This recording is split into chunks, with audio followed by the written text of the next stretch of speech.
இந்த மல்டிமீட்டர் எபிசோடில் நாம் கண்டினியூட்டியை பற்றி பார்க்க போகிறோம்.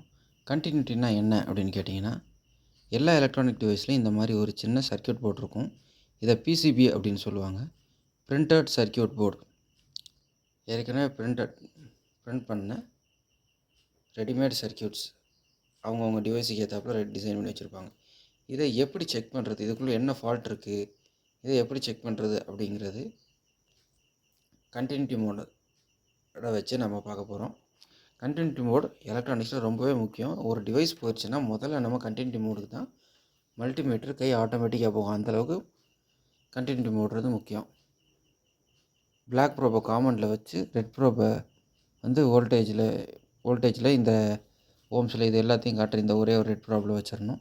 வச்சதுக்கப்புறம் ரெட் ப்ராபையும் பிளாக் ப்ராபையும் இந்த மாதிரி இன்டர்ஷார்ட் பண்ணோன்னா இந்த பீப் சவுண்ட் கேட்கும். இந்த பீப் சவுண்ட் கேட்குதுன்றப்ப இதுக்குள்ளே இருக்கிற பிசிபி கம்ப்ளீட்டாக கரெக்டாக ஒர்க் பண்ணுது அப்படின்னு அர்த்தம். இது 2 ஒயரை வச்சு தான் பண்ணணுமான்னு கேட்டிங்கன்னா அதுவும் கிடையாது. இப்போ பிளாக் ப்ராப் எடுத்துகிறேன் பாருங்கள். பிளாக் ப்ராப் எடுத்துகிட்டு கேட்குதா? இப்போ இதையே பிளாக் ப்ராப்பை ப்ரெஸ் பண்ணிவிட்டேன். ரெட் ப்ராப்பை நான் ரிமூவ் பண்ணுறேன். கேட்குதுங்களா? இது இப்போ இந்த பிளாக் ப்ராப் நல்லா ஒர்க் ஆகுது அப்படிங்கிறதுக்கான சிம்பல் அப்படின்னு நம்ம புரிஞ்சுக்கலாம். இப்போது இதை வச்சு இந்த பிசிபியை நம்ம செக் பண்ண போகிறோம்.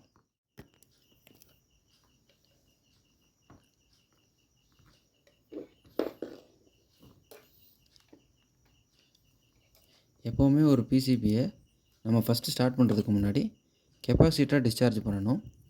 கெப்பாசிட்டரை டிஸ்சார்ஜ் பண்ணுறதுக்கு முதல் ஐடியா வந்து டெஸ்டிங் லேம்பு தான். ரெண்டாவது ஐடியா ஸ்க்ரூ ட்ரைவரை வச்சு இன்டர்ஷார்ட் பண்ணுவாங்க. ஆனால் அது என்னை கேட்டால் வேணாம் அப்படின்னு தான் சொல்லுவேன். ரிஸ்க்கு ஒரு சில சமயங்களில் ஃபயர் ஆகிறதுக்கு சான்ஸ் இருக்குது, ஸ்பார்க்கிங் ஆகும். இந்த எல்லா ரிஸ்க்கும் இல்லாமல் பேசாமல் சின்ன டெஸ்டிங் லேம்ப் செஞ்சு வச்சு அதில் செக் பண்ணி பார்க்குறது நல்லது அப்படின்னு தோணுது. எந்த கெப்பாசிட்டராகவே இருந்தாலும், சின்னதாக இருந்தாலும் பெருசாக இருந்தாலும் எதுவாக இருந்தாலும் தயவுசெய்து டெஸ்டிங் லேம்பை வச்சு டிஸ்சார்ஜ் பண்ணுறது தான் நல்லது. டெஸ்டிங் லேம்ப் எப்படி பண்ணுறது, அதை வச்சு எப்படி கெப்பாசிட்டி டிஸ்சார்ஜ் பண்ணுறது, டெஸ்டிங் லேம்பை எதுக்கெல்லாம் யூஸ் பண்ணுறது அப்படின்றத பற்றி ஃபர்தராக நம்ம பார்க்கலாம். இப்போ பிசிபியை கண்டினியூ பண்ணுவோம்.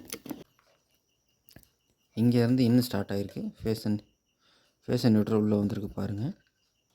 இங்கேருந்து நம்ம இப்போ எடுக்கிறோம்.